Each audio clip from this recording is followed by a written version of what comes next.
មៀកបាននងក្រពើសំពើ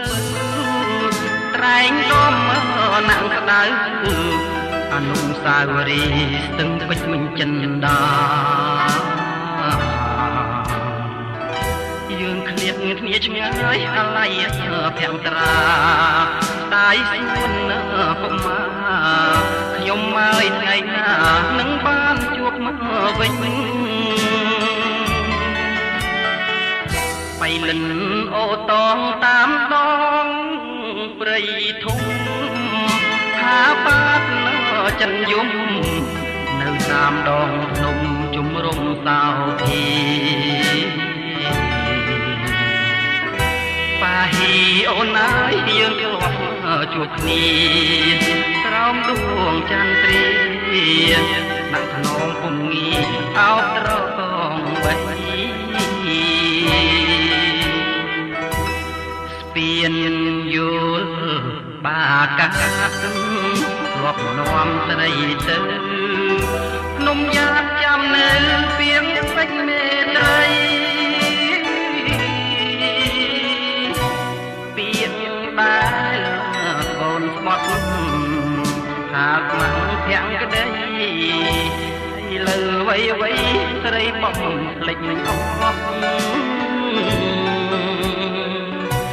ម៉ាក់បងបដិញកើតរូបគេឆាត់ឆាយគេមានប្រាក់ចាយ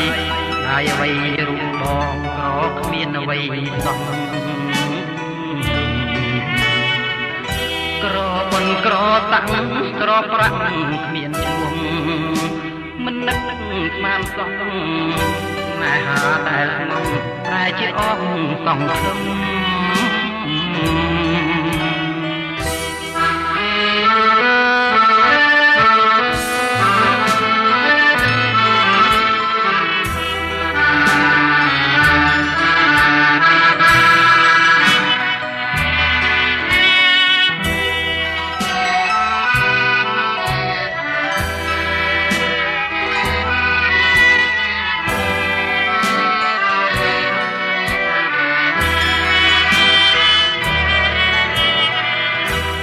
ស្ពាន